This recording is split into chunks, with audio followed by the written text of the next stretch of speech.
El tiempo avanza y cada día las próximas elecciones están más cerca. Pero hay quien ha estado preparando ese momento desde hace mucho tiempo, intentando afanosamente unir el agua con el aceite y así lograr una fórmula ganadora. Una de esas personas es sin duda Jesús Zambrano, quien desde hace años decidió que la oposición debería presentar otra cara a la sociedad mexicana. No lo hace como una ocurrencia, una larga, muy larga historia de lucha político-social es su carta de presentación. Por eso, este encuentro con quien desde la presidencia del PRD hoy está llamado a jugar un papel preponderante en la próxima sucesión presidencial, quizá la más controvertida de los últimos años. Jesús Zambrano, qué gusto estar aquí contigo en esta plática, una plática que le platico aquí al auditorio, la habíamos pospuesto mucho tiempo, porque estás muy ocupado, porque no es fácil ser presidente de un partido político, menos en estos momentos, pero también me gusta presumirle mucho a mis amigos cuando platico de ti, jefe, que eres un intelectual de la política, que no solamente ejerces la política y sabes de política, sino que has estudiado mucho la política. Y me gustaría empezar, Jesús, preguntándote, ¿cómo percibes tú el estado de la democracia en nuestro país en este momento? Carlos, pues en primer lugar, gracias por esta oportunidad y efectivamente habíamos diferido por muchas razones de mi agenda, no de Carlos, esta plática siempre gratamente con un amigo como Carlos de hace mucho tiempo. Yo creo que hay un riesgo enorme para la vigencia democrática en general, según lo que dice el último reporte de Latinobarómetro, de cómo ha caído la confianza de la sociedad, de los electores en la democracia, en toda Latinoamérica, y agarrando incluso desde los Estados Unidos, que no es Latinoamérica,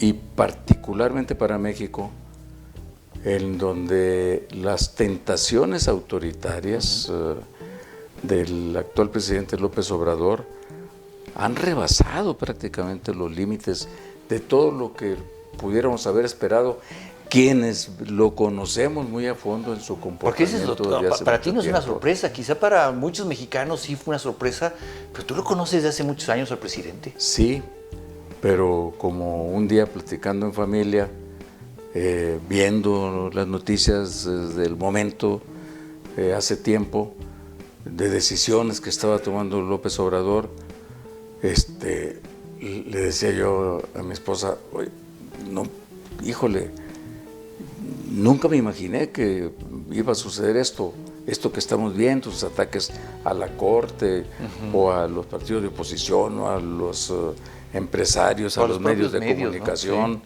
Etcétera. Dijo, nosotros que hemos vivido tanto tiempo en y para la política, creíamos que ya lo habíamos visto todo y ahora está resultando esto. Este individuo se está pasando, a veces no me lo explico, y me dice, es muy fácil, Zambrano, me dice así cuando hablamos de estas cosas. ¿Tu esposa te dice Zambrano? Sí, es muy fácil, Zambrano. Mira, López Obrador ha sido siempre así, nada más que su comportamiento, el grado de autoritarismo que ejerce ha dependido del tamaño de poder que tiene a su disposición. Cuando fue jefe de gobierno, pues tenía un techo que era el presidente de la República. Ahora que es jefe del Ejecutivo, que él es presidente de la República, se le cumplió el sueño que muchas veces nos dijo cuando estuvimos ahí en la jefatura de gobierno con él, aquí en la Ciudad de México, apuntando a Palacio Nacional, y decía, lo importante es llegar allá, porque ahí se decide todo, entiéndanlo. Y entonces, y decía, todo, entiéndanlo. Bueno, ahora que llega y dice, como aquí se decide todo, aquí mando yo. Y no hay quien se me ha sido muy vertical. Así ha estado ejerciendo el poder, violando la Constitución, violando la ley, las leyes en general, el Estado de Derecho y particularmente las leyes electorales de nuestro país. Y esto pone en riesgo en sí mismo la vigencia del Estado de Derecho, el equilibrio de poderes, el respeto a los adversarios, a las reglas de civilidad democrática, pero peor aún, si eso ya de suyo es gravísimo para el estado de la democracia en México, peor aún, sus alianzas con el crimen organizado para ganar elecciones para su partido. Lo vimos y lo demostramos en las elecciones para el 2021, que hubo una buena cantidad de elecciones para gobernadores de estados de la República, y particularmente para los casos de Michoacán y de Sinaloa. Sí, el partido, recientemente. El PRD lo denunció claramente. Lo denunciamos, presentamos incluso ante la Comisión Interamericana de Derechos Humanos nuestra queja, en la OEA, hasta platicamos con los del Departamento de Estado de los Estados Unidos, y desde luego aquí en el Tribunal Electoral presentamos nuestras quejas, que llevaron, entre otras cosas, a que para el caso de Michoacán una ventaja que había supuestamente como de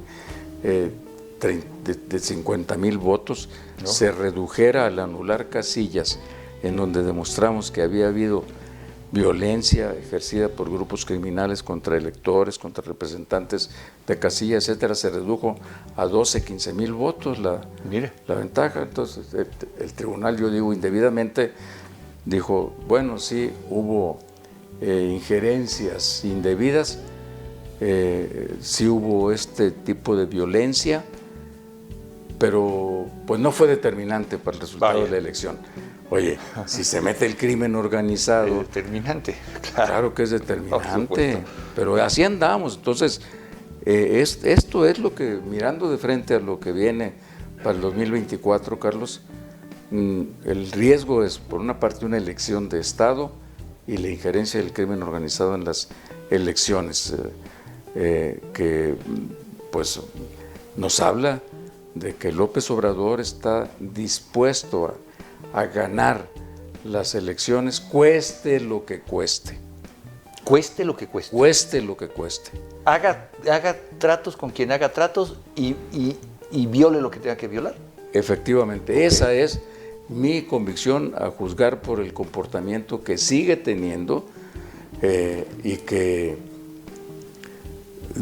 puede llevarnos hasta situaciones en las que, como yo espero que suceda, le ganemos la mayoría político-electoral en junio del 2024, no quiera reconocer su derrota. He oído mucho eso. He oído mucho de personajes como tú, que están en puestos muy importantes y que tienen un nivel de información distinta a la que tenemos el resto, que hay una latente amenaza de que la elección no sea reconocida o de que no se entregue, que no haya un cambio, una transferencia en el Ejecutivo como hemos estado acostumbrados con sus asegúnes en la historia política de México, pero parece que coincides con muchas otras opiniones que he escuchado, que estamos realmente en un momento en el que esto podría no suceder en el próximo año. Sí, ese es un riesgo, como yo estoy viendo que están evolucionando las pulsiones autoritarias y las tentaciones de López Obrador. Mira, ahí están muy claras los ataques directos contra el INE, el Tribunal Electoral y la Corte, como la salvaguarda última de la defensa del Estado de Derecho frente a agresiones del Poder Ejecutivo. ¿Por qué querían desaparecer al INE? Y lo dijeron abierta y claramente, porque como ya alcanzamos la democracia, porque ganamos nosotros, ya no es necesario. Ya no es necesario un INE costoso que le cuesta tantos miles de millones al país, a la gente. Entonces, desaparezcamos al INE y organicemos nosotros, dicen el gobierno, las elecciones, como lo hacía el PRI. Bueno, ya avanzaron con el tema de la cédula de identidad, ¿cómo se llama esto? Cédula de identidad. Cédula de identidad, que hayan planteado incluso que llegue a sustituir a la credencial de elector. Sí, esa es la pretensión. Entonces ellos controlar el padrón electoral, los listados electorales. Como antes era. Como se llegó a hacer Pero antes. fíjate, Jesús, que entonces me lleva esto a pensar, la sociedad mexicana, más allá de las instituciones, entiendo el INE, entiendo los propios partidos políticos, el Tribunal Electoral, ok.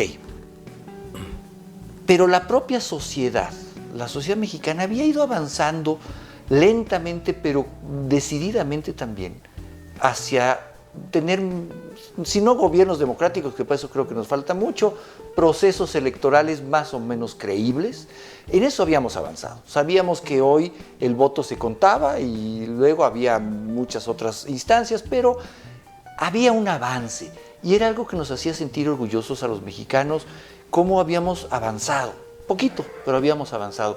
Siento, no sé si coincidas conmigo, Jesús, que después de 5 años de polarizar a la sociedad, una sociedad, hoy vivimos una sociedad brutalmente dividida y polarizada, el valor de la democracia, como lo habíamos construido, empieza a perderse. Y gran parte de la sociedad dice, bueno, ya no es tan importante. Y eso a mí me preocupa mucho. Sí, Carlos, a ver, mira. Hubo muchas cosas en el pasado reciente de los gobiernos anteriores que contribuyeron, hay que decirlo así, tanto del PRI como del PAN y luego con el regreso de Peña Nieto, que contribuyeron a generar la idea que se asentó en sectores amplios de la sociedad de qué sirve que tengamos gobiernos que resulten de elecciones democráticas si para que siga habiendo más corrupción, para que no atiendan los problemas sociales, etcétera. Decía un ideólogo intelectual brasileño,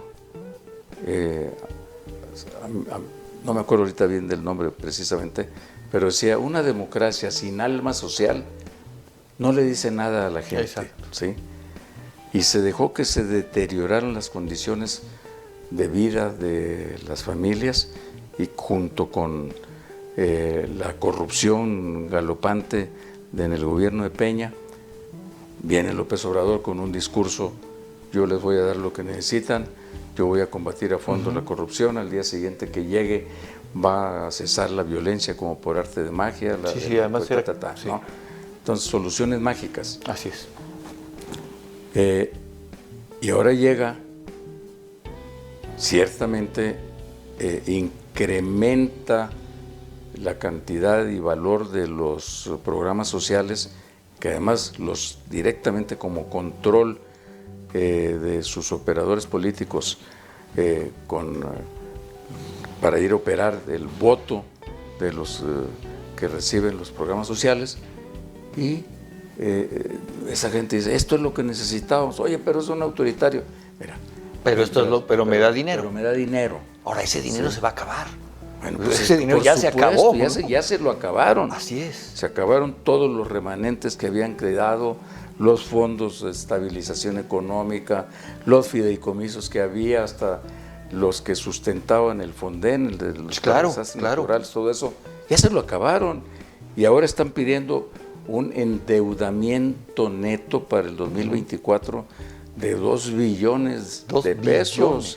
¿Sí? 2,000 millones. 2,000 millones de millones. Uf.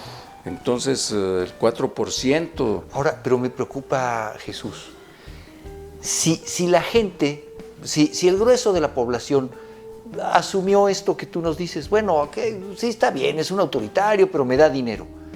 ¿Qué va a pasar cuando en los próximos años no haya dinero? El malestar social va a ser de la misma proporción en lo que hoy se repartió ese dinero y ya no va a haber. Ese es la enorme, brutal consecuencia de todo esto que hoy se está haciendo irracionalmente en aras de decir, a ver, como yo tengo que ganar las elecciones a como dé lugar. A como dé lugar, sí. Al ganar, podré yo seguir administrando lo que resulte de este desastre que estoy construyendo y no habrá responsabilidades contra mí. Esa es la esperanza de este individuo que yo he dicho siempre que es un aprendiz de dictador, es un tiranuelo que tenemos ahí en Palacio Nacional, pensando en todos ellos que pueden ganar. Pero mira, la cantidad de familias, de personas, de electores a los que les están llegando sus programas sociales no constituyen la mayoría del electorado. No, claro que no. Y entonces, ellos pueden tener un control de ese llamado voto duro, de la gente que va a votar a las elecciones. Y que va a votar por Morena, pase lo que pase. Va a votar, exactamente, pase lo que pase, digan lo que diga López Obrador, van a votar por Morena.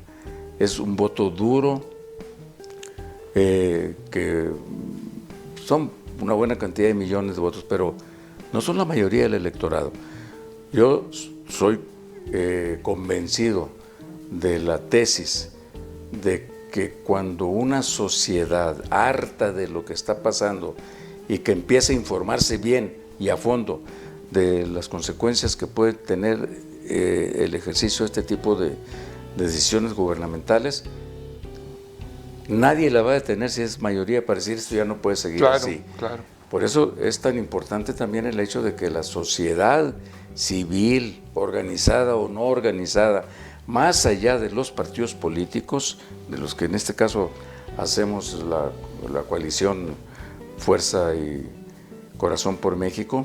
Ya no le anden cambiando de nombre, porque cuando nos aprendemos un nombre le vuelven a cambiar, Jesús. Es verdad, pero bueno. En eso yo coincido contigo, pero está bien. Pues también había que atender el feeling de la candidata. Sí, por supuesto. ¿No? Y entonces yo quiero ahí lo de Corazón y ya ves que... Sí, es su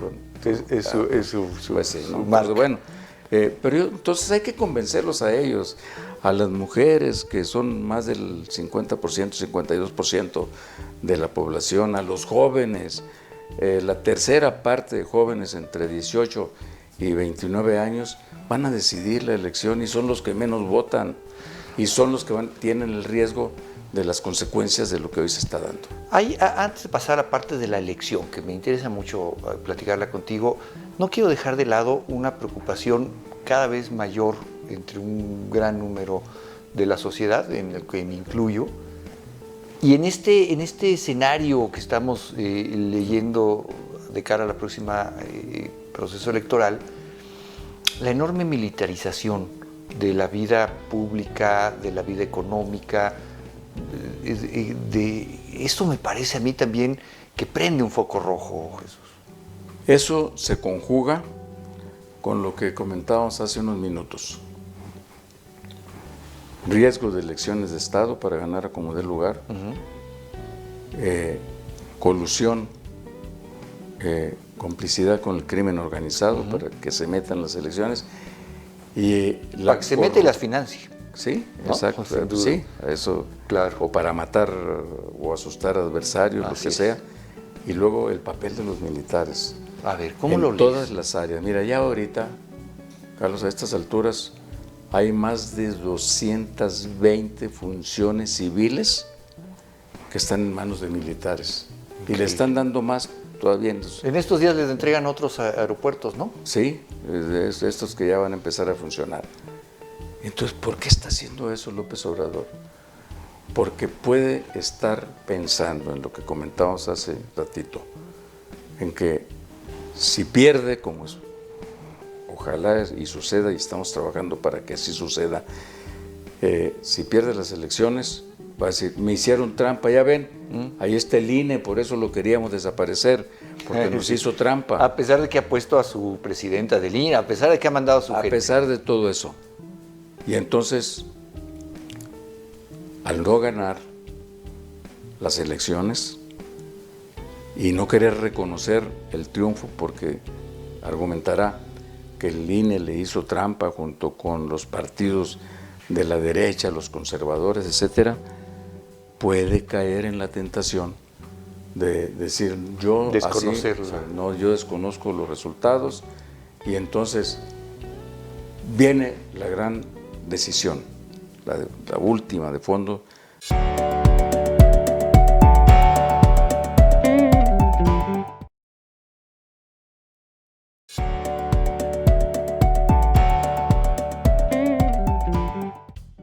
no quiero dejar de lado una preocupación cada vez mayor entre un gran número de la sociedad, en el que me incluyo, y en este escenario que estamos leyendo de cara a la próxima proceso electoral, la enorme militarización de la vida pública, de la vida económica,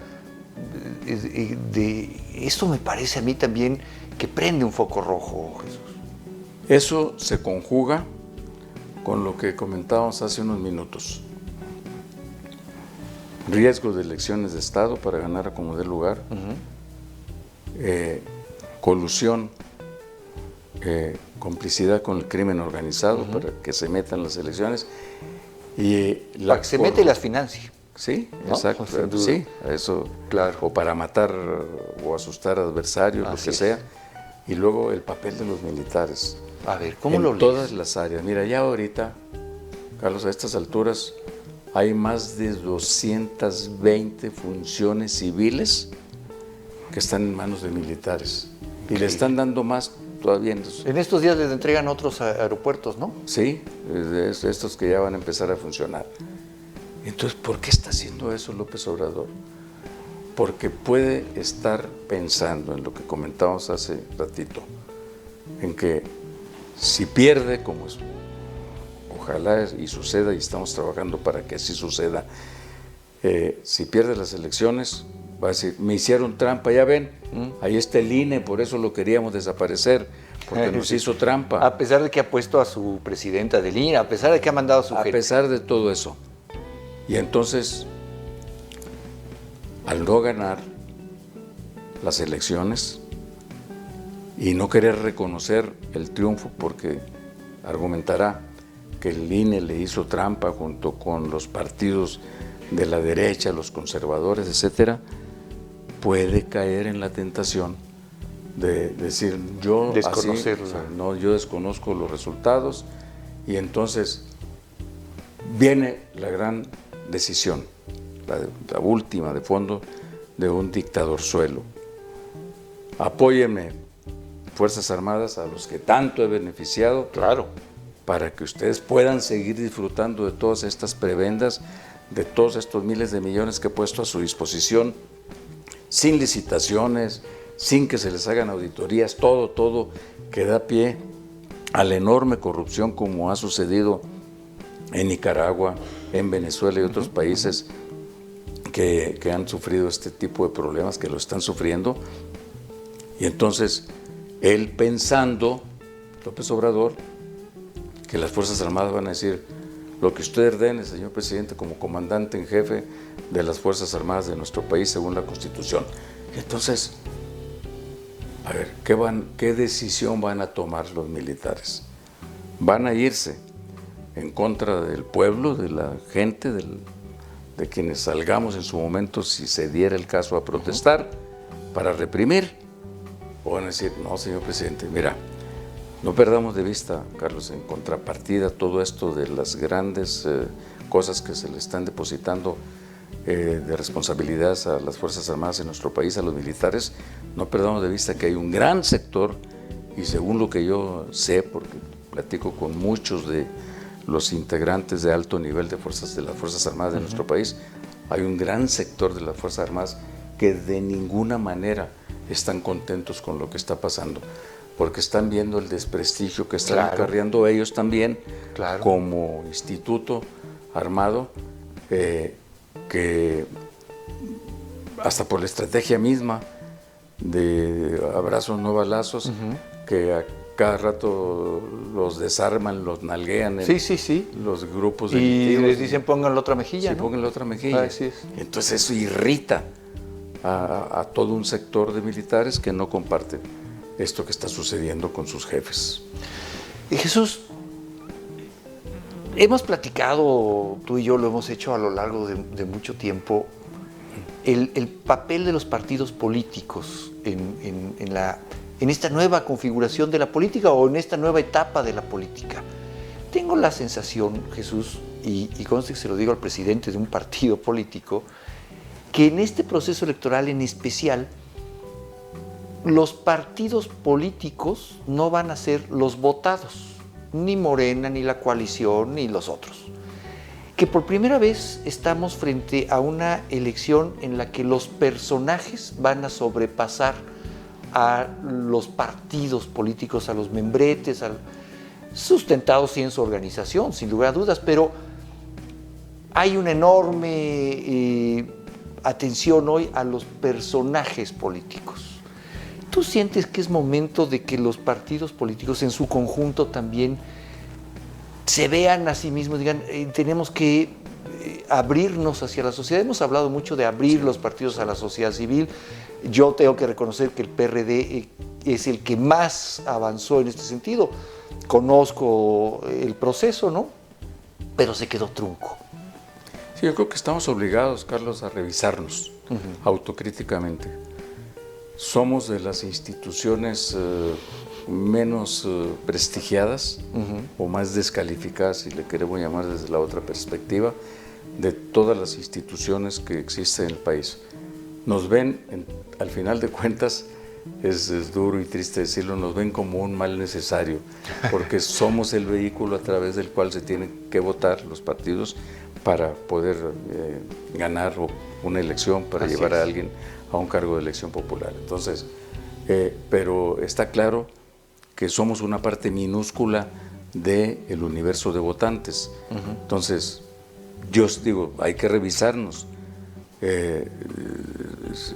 hay que hacer una suerte, un ejercicio de ciudadanización en esta apertura que existe de los partidos políticos, o que debe haberlo. Como tú bien lo decías, nosotros fuimos los que impulsamos, por cierto, este proceso para la definición de una candidatura que al final resultó de alguien que no pertenece a ninguno de los partidos políticos, como es Xochitl. Así es.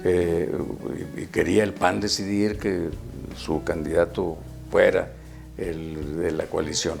Resultó que, o sea, de esta manera. El PRI también impulsaba el suyo, ¿no? El PRI también impulsaba el suyo, etcétera, ¿no? Entonces, yo digo que este camino que empezamos a transitar hace apenas unos meses, de abril, mayo para acá, debiéramos continuarlo, debiéramos profundizarlo, y que después de las elecciones del 2024, que yo espero que se sienten las bases para que regresemos a escenarios de normalidad democrática y no esto que estamos viviendo hoy, de riesgo de la democracia, podamos entonces empezar a hacer nuevas cosas y que los partidos nos redimensionemos. Al ganar las elecciones con Xochitl a la cabeza, se tiene comprometido a establecer un gobierno de coalición. Que eso ya es algo muy novedoso, sí, ¿no? De suyo. Eso no ha sucedido pues, en nuestro país. Con intervención a través de muchos instrumentos de la sociedad civil, en la vigilancia, para el cumplimiento de los compromisos de programa de gobierno, para el nombramiento de funcionarios, etcétera. Entonces yo digo que este es un camino que debiéramos admitir que ya no deberá tener regreso y que hay que profundizarlo. A mí me parece que es fundamental, porque siento que también los partidos tradicionales hoy tienen que hasta ideológicamente redefinirse. Hablemos del PRD, estamos en la presidencia del PRD, estoy hablando con el presidente del Partido de la Revolución Democrática, y sigo sintiendo, Jesús, lo digo con mucho respeto, que se ha perdido una opción de la izquierda en el abanico electoral de nuestro país. No sé, muchos migraron a Morena, pero no sé si eso sea un partido de izquierda, no sé si eso sea la izquierda. No lo es. ¿Y dónde hay entonces hoy en la oferta política electoral de nuestro país, dónde hay una opción de izquierda? Sí, eso es una especie de tragedia lo que nos sucede a nosotros, hay que reconocerlo, porque más de la mitad de lo que era el PRD hasta el 2012 emigró a lo que hoy es Morena, que no tiene nada de izquierda por todo lo que hemos hablado aquí, pero la gente sigue identificando que eso es izquierda. Que eso es izquierda y que ese es el partido de izquierda, que ya llegó la izquierda al poder y que entonces la izquierda para muchos le está generando un daño al país. Mientras que nosotros que somos de izquierda, que somos el verdadero partido socialdemócrata que conjuga, dicho en una frase, la búsqueda de la mayor igualdad social posible dentro del marco de libertades políticas necesarias para que no se contrapongan igualdad con libertad, que fue lo que pasó en los regímenes llamados socialistas o comunistas, ¿no? Entonces, y Xóchitl, por cierto, yo digo que en su discurso político, en su comportamiento en general, es más socialdemócrata que de lo que pudiéramos identificar con derecha. ¿Sí? ¿La ves más del lado de la socialdemocracia? Claro, sí. Ella misma se asume mira. como eso, como una mujer de pensamiento y de convicciones socialdemócratas, alejado de los extremos del conservadurismo derechista o del oportunismo centrista. Yo creo que, además, nuestra presencia, Carlos, en la coalición es lo que le da la pluralidad política a la coalición, porque si fuera solo del PAN y del PRI, como lo llegó a decir una amiga muy reconocida priista, sería una coalición de centro-derecha, y una coalición de centro-derecha no le podría competir con posibilidades de ganar a lo que hoy está en el gobierno.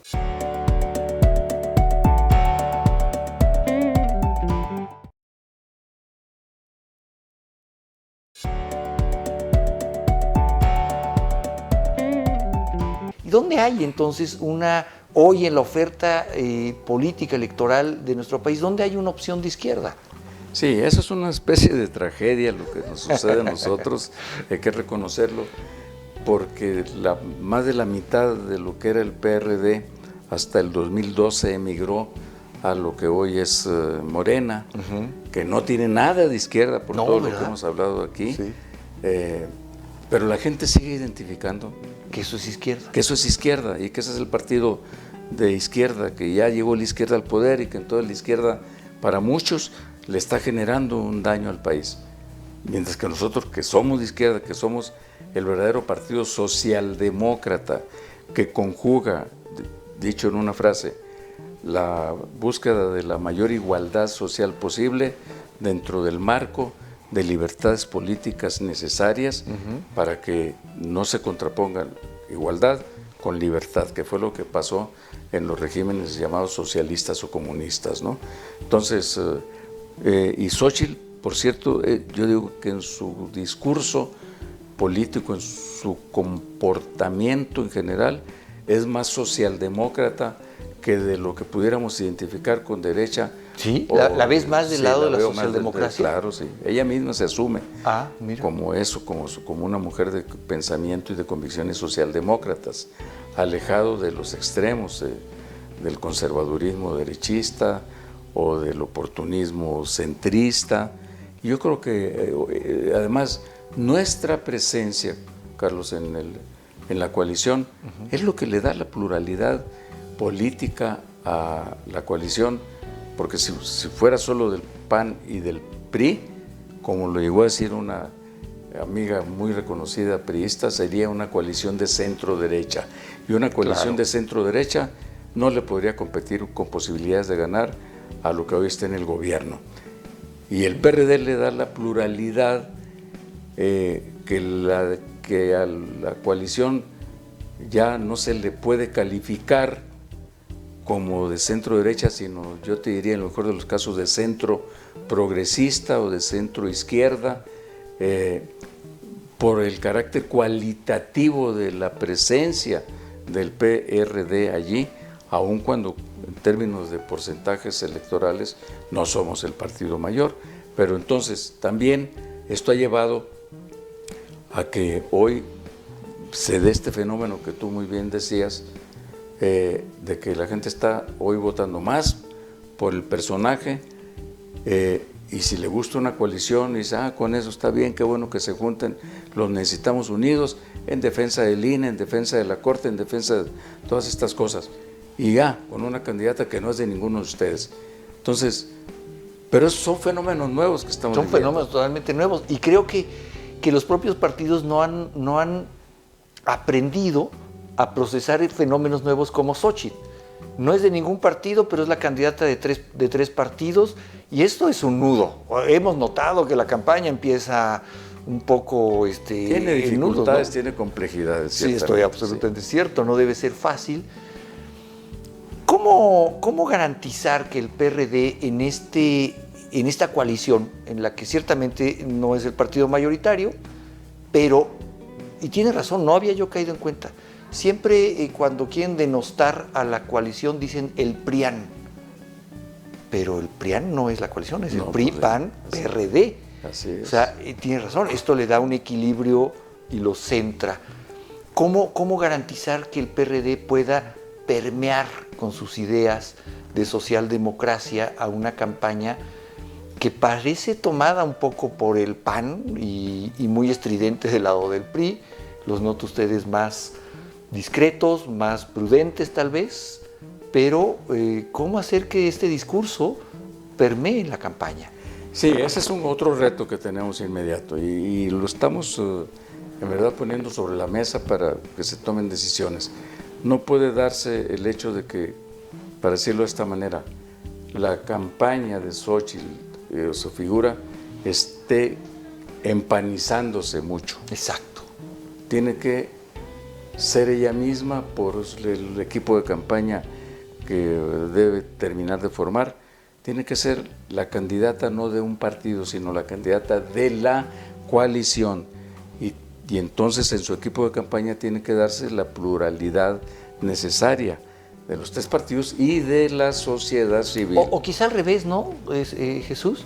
Más de la sociedad civil y hay medio aleatoriamente los partidos. Yo digo que tenemos que aprender, partidos políticos y sociedad civil junto con Xóchitl, a convivir, a ponernos de acuerdo. Si queremos formar un gobierno de coalición plural, pues de una vez vayámonos poniéndonos de acuerdo. ¿Y cómo la sientes a ella con respecto a eso? Yo creo que ella está preocupada, está abierta a que eso se pueda y se deba dar. Así la veo. Son de las cosas que vamos a platicar muy pronto, en los próximos días, y tengo confianza en que tomemos buenas decisiones al respecto. ¿Fue un error? ¿Fue un error? ¿Fue un capricho?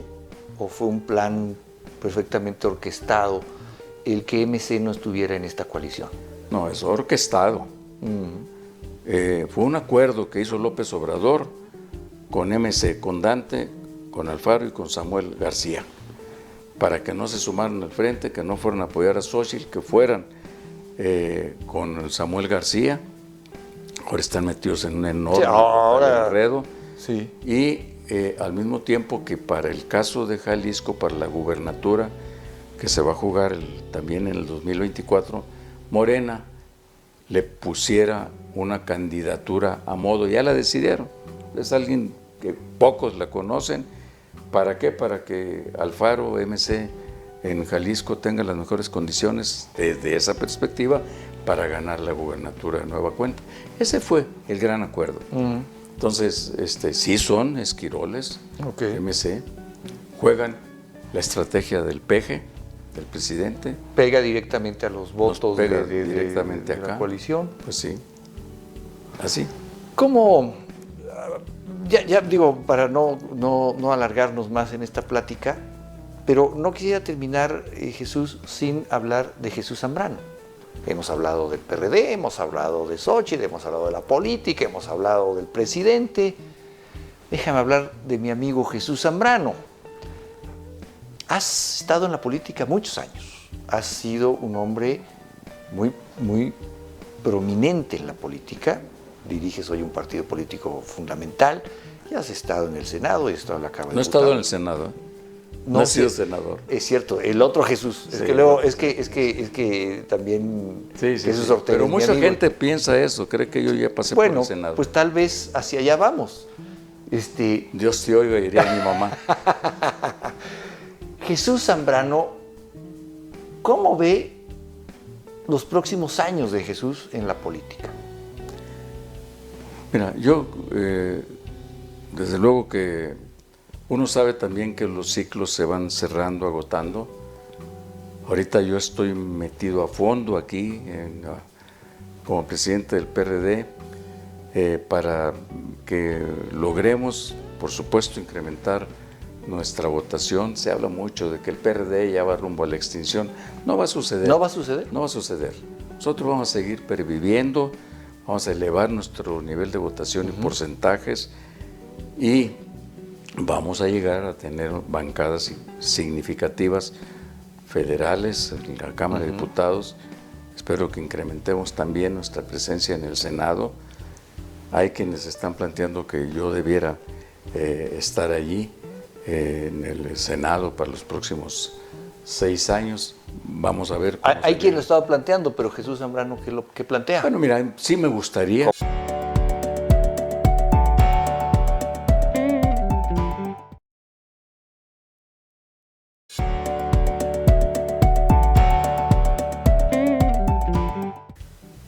Mira, yo desde luego que uno sabe también que los ciclos se van cerrando, agotando.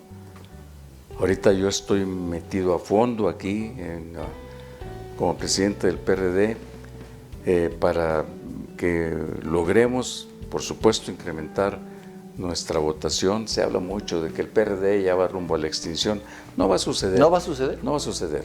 Nosotros vamos a seguir perviviendo, vamos a elevar nuestro nivel de votación y porcentajes y vamos a llegar a tener bancadas significativas federales en la Cámara de Diputados. Espero que incrementemos también nuestra presencia en el Senado. Hay quienes están planteando que yo debiera estar allí en el Senado para los próximos 6 años. Vamos a ver. Hay quien lo estaba planteando, pero Jesús Zambrano, ¿qué es lo que plantea? Bueno, mira, sí me gustaría. ¿Cómo no? Claro. Por supuesto que sí, porque además en es una tribuna momentos, que ha cobrado una importancia. Claro, y en estos momentos que está viviendo el país, Carlos, pues las trincheras parlamentarias van a ser fundamentales en defensa de la democracia. Y entonces, por supuesto que me gustaría estar allí como parte de eso y desde ahí seguir participando en política. Si eso no llegara a darse, ya veré qué puedo hacer. Hay muchas cosas en las que uno puede seguir ayudando. Background, ¿no? Todos dicen eso. Sí, pero yo sí. Hace poco también platicaba con otros dirigentes políticos y todos me dicen más o menos, ¿no? Ricardo Monreal me acuerdo que me decía, no, pues me voy a dedicar a la academia. No veo a Ricardo Monreal en la academia, no te veo a ti fuera de la política.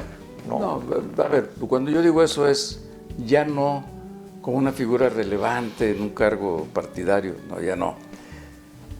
Quiero terminar de escribir un libro que ya lo tengo muy avanzado. Lo hemos platicado algunas veces, sí. El libro lleva un buen rato en el tintero. Y ya está. ¿Ya está avanzado? Cosa de que sí, que le demos los últimos toques, dedicarme a eso. Me gusta mucho leer, estudiar, como tú lo decías al principio. Soy voraz lector de historia, de novela, de los grandes escritores, de ensayo político, de artículos de fondo, etcétera. Soy un voraz lector. Sí, todo el tiempo estoy leyendo. ¿Sí? Y ahí me veo y en lo que pueda yo seguir contribuyendo, porque si no me voy a hacer a un lado con toda seguridad. Esto de la política dicen que es como una especie de enfermedad cancerosa que te mueres junto con ella. Jesús Zambrano, agradezco mucho estos minutos, agradezco mucho la apertura de esta plática y bueno, este país da para mucho, espero volvernos a sentar, a platicar, a ver si esto que hemos conversado en esta ocasión, qué de ello se fue cumpliendo, qué no. Espero que no la primera parte de la plática, que era un poco los riesgos para la democracia. Pero bueno, tienes una labor importante por delante y te aprecio por eso mucho más este tiempo. No, muy agradecido y además muy agradable charla. Y espero que no pase mucho tiempo para que nos volvamos a ver. Espero que no, Jesús. Muchas gracias. Al contrario, gracias a usted.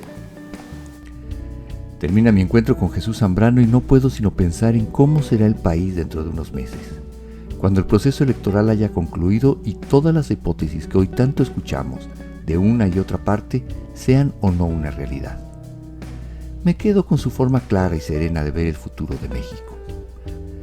Al final habrá una sola voz que cuente, la que expresemos todos los mexicanos el día de las elecciones con el voto. Pero siempre recordaremos a personajes como Jesús Zambrano, quienes trabajaron para que ese solo día valiera la pena. Lo que ahí ocurra, sin duda, nos definirá como nación. Por lo pronto, en el camino seguiremos teniendo más encuentros, conociendo otras opiniones y viendo el mundo desde diversas miradas, porque estoy seguro, la vida nos tiene preparados otros encuentros.